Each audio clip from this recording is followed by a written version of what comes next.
Senior صحافی اور تجزیہ کار حمد میر کے مطابق کرنل صوفیہ قریشی کا تعلق بھارتی فوج کے سنگل کور سے ہے۔ بھارتی ریاست گجرات میں پیدا ہونے والی کرنل صوفیہ قریشی کو اس وقت اچانک شہرت ملی جب انہوں نے 7 مئی کو بھارتی ایئر فورس کی wing commander Vyomika Singh کے ہمراہ ایک پریس بریفنگ میں پاکستان کے خلاف آپریشن سندور کا اعلان کیا۔ بھارتی فوج نے 2 خواتین کو اپنا ترجمان بنا کر عالمی میڈیا میں خاصی توجہ حاصل کی۔ کرنل صوفیہ قریشی کا تعلق ایک مسلمان خاندان سے تھا، لہذا عالمی میڈیا میں یہ پیغام بھی دیا گیا کہ بھارت میں مسلمانوں کے ساتھ کوئی امتیازی سلوک نہیں ہوتا۔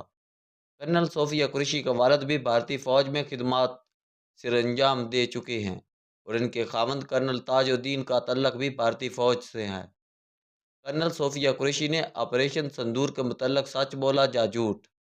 آپریشن سندور میں واقعی دہشت گردوں کے تربیتی مراکز کو نشانہ بنایا گیا یا بے گناہ عورتوں اور بچوں کو خون میں نلایا گیا؟ ان سوالات کے جواب ٹھوس شواہد کے ساتھ دنیا کے سامنے آ چکے ہیں۔ بھارتی فوج نے اس آپریشن میں پاکستان کے بے گناہ سول آبادی پر حملہ کیا اور مساجد پر بزیل مارے۔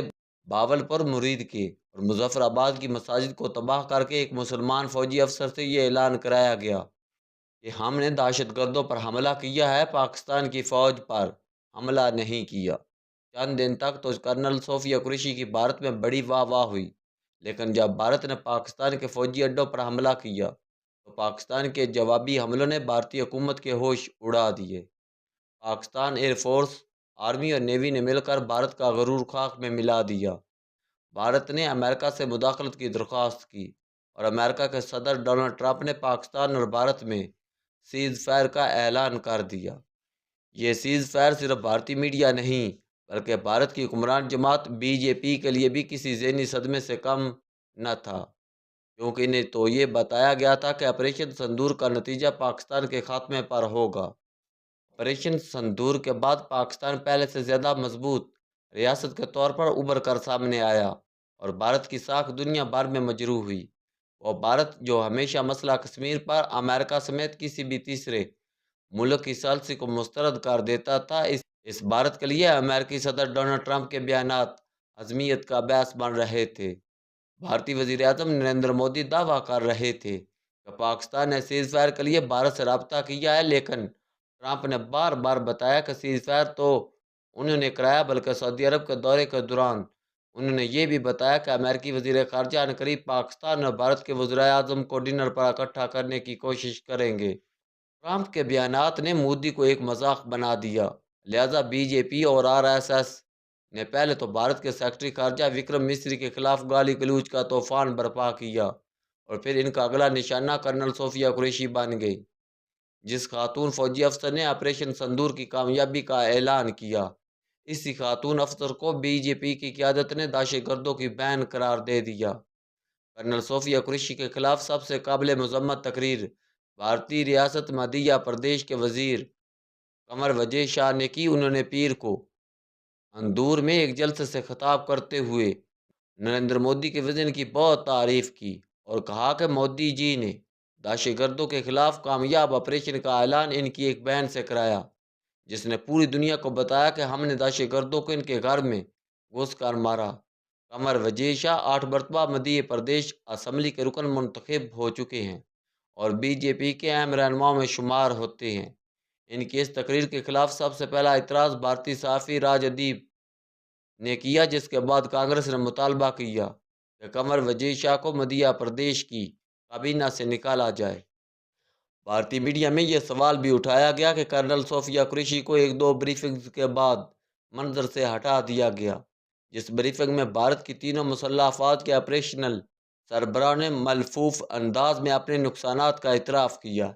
اس میں تو کرنل صوفیہ قریشی موجود ہی نہیں تھی، پھر اس مسلمان خاتون افسر کو مذہبی امتیاز کا نشانہ کیوں بنایا گیا؟ بہرحال قمر وجے شاہ پر اتنی زیادہ تنقید ہوئی کہ صرف 24 گھنٹے کے اندر موصوف نے کرنل صوفیہ قریشی سے نہ صرف معافی مانگ لی بلکہ یہ بیان بھی دیا کہ میں سسٹر صوفیہ قریشی کو سلوٹ کرتا ہوں۔ اس معافی کا اب کوئی فائدہ نہیں، کیونکہ بھارت کے سوشل میڈیا پر کرنل صوفیہ قریشی کے ساتھ ساتھ ان کی ایک جڑواں بہن کی بھی توہین کی جا رہی ہے، جو فیشن ڈیزائنر ہے قمر وجے شاہ کے نفرت انگیز بیان نے بی جے پی کی مسلمان دشمنی کا ایک اور ثبوت فراہم کیا۔ بی جے پی اور آر ایس ایس کی پاکستان سے دشمنی کی اصل وجہ یہ نہیں کہ پاکستان میں دہشت گردوں کے اڈے ہیں۔ پاکستان تو 1947 میں دنیا کے نقشے پر نمودار ہوا، لیکن بی جے پی اور آر ایس ایس جس اکھنڈ بھارت کے نظریے پر یقین رکھتی ہے۔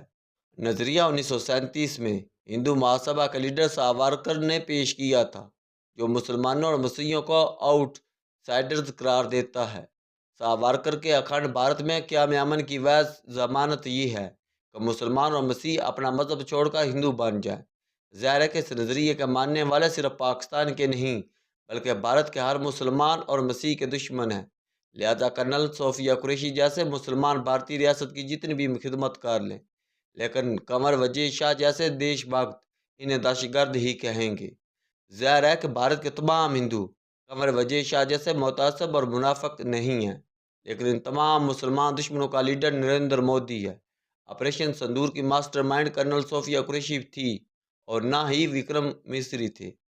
ماسٹر مائنڈ تو مودی تھا۔ اس آپریشن کی ناکامی کا ذمہ دار بھی مودی ہے، کیونکہ اس آپریشن کی بنیاد ایک جھوٹ پر رکھی گئی۔ پہلگام کے حملے کی ابھی تک تحقیقات مکمل نہیں ہوئی، لیکن مودی نے اس حملے کا ذمہ دار پاکستان کو قرار دے کر آپریشن سندور کا اعلان کر دیا۔ یہ آپریشن ناکام ہوا تو مودی نے ٹرمپ کے ذریعے سیز فائر کرا دیا، لیکن اب وہ دوبارہ دھمکیوں پر اتر آئے ہیں۔ ہمیں نہ تو پہلے مودی سے خیر کی توقع تھی اور نہ ہی آئندہ کسی خیر کی توقع ہے۔ ہم بھارت کے ساتھ امن چاہتے ہیں، لیکن اگر مودی جیسے لوگ اقتدار میں ہیں تو یہ امن قائم نہیں ہوگا۔